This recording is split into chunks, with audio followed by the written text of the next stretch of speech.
Subscribe करें हमारे YouTube channel को और बेल आइकन को प्रेस करें हमारे लेटेस्ट वीडियोस को देखने के लिए।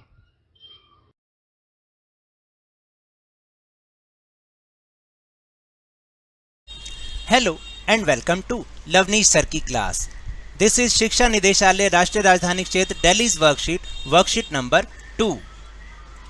It is only for class 10 students and it has taken from the subject social science, political science, and we will learn and understand again Indian Constitution in this worksheet. So students, आपको याद है कि पिछली worksheet में भी हमने इसके preamble के बारे में बात की थी। आज इसके फीचर्स के बारे में बात करेंगे। So without wasting our time, let's start and understand with me. Dear students, you studied the preamble of the Constitution of India in the last worksheet. आपको याद है ना, पिछली वर्कशीट में हमने प्रियम्बल के बारे में बात की थी कॉन्स्टिट्यूशन की, and try to find out important features of the Indian constitution, और इंडियन कॉन्स्टिट्यूशन के इम्पॉर्टेंट फीचर्स को ढूंढने का प्रयास किया था। We will study about the features of the Indian constitution in this worksheet. आज की इस वर्कशीट में हम इंडियन कॉन्स्टिट्यूशन के फीचर्स के बारे में बात करेंगे। So let's start. Important features of the constitution of India. So first feature is federalism, second is parliamentary form of government, third is universal adult franchise, जो कि आपने क्लास 6 से इसको सुना हुआ है। सेपरेशन ऑफ पावर्स, यानी पावर्स को डिसेंट्रलाइज करना, उनको डिस्ट्रीब्यूशन करना, फंडामेंटल राइट्स एंड सेक्युलरिज्म, धर्मनिरपेक्षता। ठीक है, अब एक एक करके हम इस फीचर्स को डिटेल में अंडरस्टैंड करेंगे। First feature is federalism. What is federalism? A form of government in which power is divided into two or more levels or tiers. एक ऐसे गवर्नमेंट जिसमें कि पावर को 2 और मोर लेवल्स पर डिवाइड किया गया हो, इसको हम फेडरलिज्म कहते हैं। ऐसे सिस्टम को हम फेडरलिज्म कहते हैं। Find out whether federalism is there in India. Yes. Give argument in favour of your answer. तो फर्स्ट पार्ट है इसका, तो आंसर है यस। आप, क्योंकि हमारे यहाँ पर भी फेडरलिज्म है, आपको मैं बताऊं कैसे है। आप लिखेंगे in India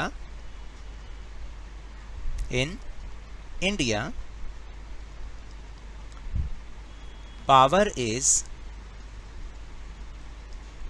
divided in central government, जो कि पूरी कंट्री के लिए, होल कंट्री के लिए होती है,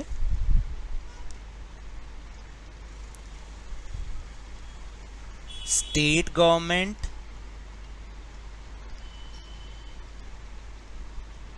जैसे अपने अपने स्टेट की होती है, जैसे हरियाणा गवर्नमेंट और Rajasthan government, Punjab government, and local government, जिसे हम सिटीज़ में तो उसको हम म्यूनिसिपल कॉर्पोरेशन कहते हैं, और विलेजेस में उसको ग्राम पंचायत कहते हैं, गवर्नमेंट। तो आपने क्या लिखना है कि in India power is divided in central government, state government and local government. इनमें तीनों में डिवाइडेड है, तो 3 लेवल्स ऑफ गवर्नमेंट हो गए, 1, 2 एंड 3। इसका मतलब हमारे यहाँ पर फेडरलिज्म है।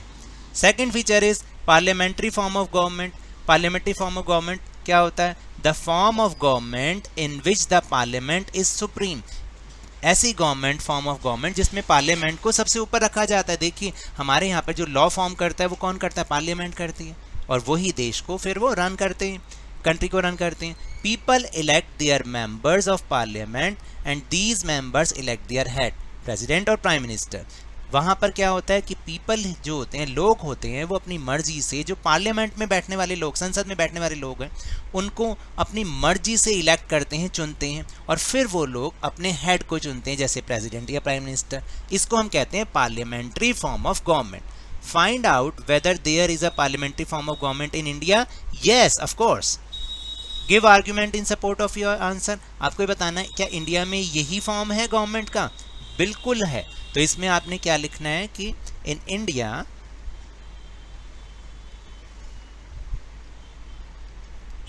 People choose their leaders in election.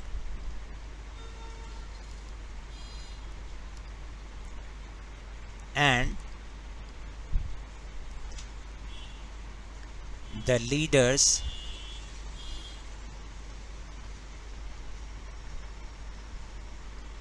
elect their head. फिर वो लीडर्स अपने हेड को चुनते हैं जो कि प्राइम मिनिस्टर या प्रेसिडेंट होते हैं. Third is universal adult franchise, जो मैंने बोला था आप क्लास 6 से सुनते आ रहे हैं. क्या होता है? Such a system in which all the citizens have right to vote. ऐसा सिस्टम जिसमें सभी सिटीजन्स को वोट करने का राइट हो and choose their rulers after attaining the certain minimum age. और वो अपने रूलर्स को चुन सकते हो जब वो एक पर्टिकुलर एज को पार कर जाते हैं, यानी एक एज के बाद उन्हें वोटिंग राइट मिल जाता है और फिर वो सारे सिटीजन्स वोट देने का राइट प्राप्त करके उनको फिर वो अपने रूलर्स को चुन सकते हैं. Find out whether there is universal adult franchise in India. Yes. If yes, what is the minimum age of universal adult franchise in India? तो आपने लिखना है in India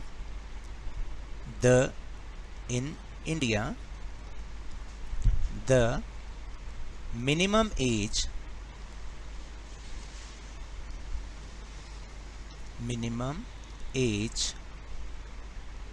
for universal adult franchise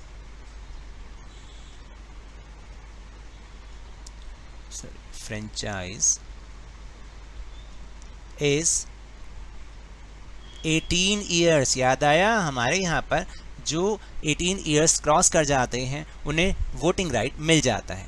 then separation of power, यानी powers का distribution. A form of government in which powers are clearly divided by constitution so that collision among the power centres may be stopped. एक ऐसी form of government जहाँ पर powers को clearly constitution में written form में divide कर रखा हो, ताकि दोनों के बीच में पावर्स जिनके भी बीच में डिवाइड हो रखी है उनमें कोई भी झगड़ा ना हो. Find out whether there is a separation of power in India. Yes. If yes, how this power are divided? तो आपने लिखना है Indian constitution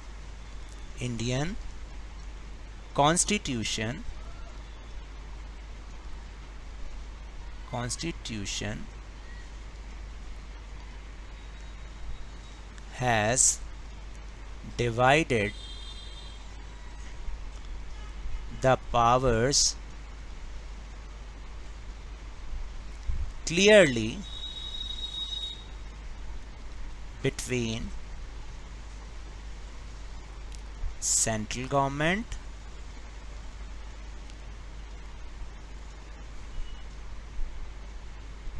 and state governments.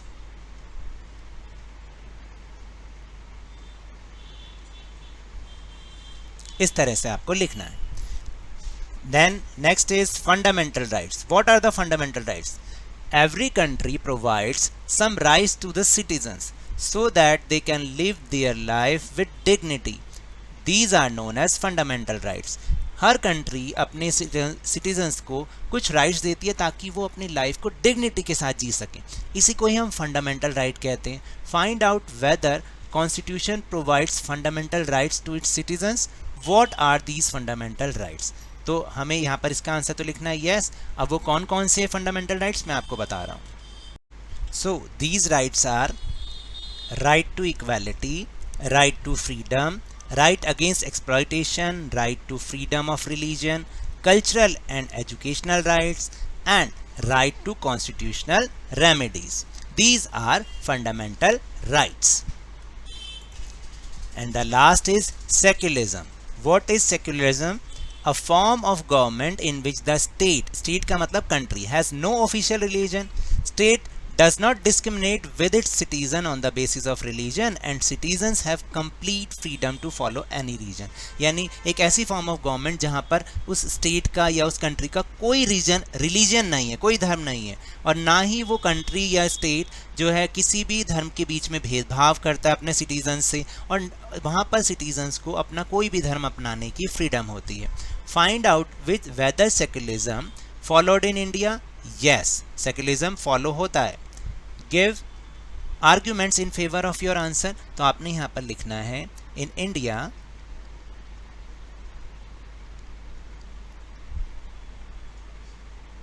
all religions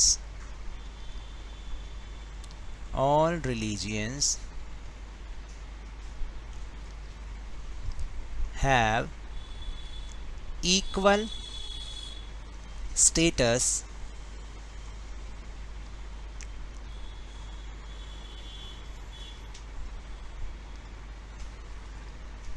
in India all religions have equal status, यानी यहाँ पर सभी धर्मों को बराबरी का दर्जा दिया गया है। So now that's all for this worksheet. अगर मेरे इस तरह समझाने से आपको थोड़ा सा भी समझ में आया हो तो इस चैनल को ज़्यादा से ज़्यादा सब्सक्राइब कीजिए, लाइक कीजिए और बहुत ज़्यादा शेयर भी कीजिए और जल्दी से 50K तक पहुँचा दीजिए। लेकिन याद रखिएगा, कोरोना अभी भी फैल रहा है। To stay safe in the fight against COVID-19, please wear a mask, और जब भी आपकी टर्न आए इसकी वैक्सीनेशन अवश्य कराएं, क्योंकि कोरोना को हराना है और ज़िंदगी को एक बार फिर से सुहाना बनाना है। इसी उम्मीद के साथ थैंक यू वेरी मच।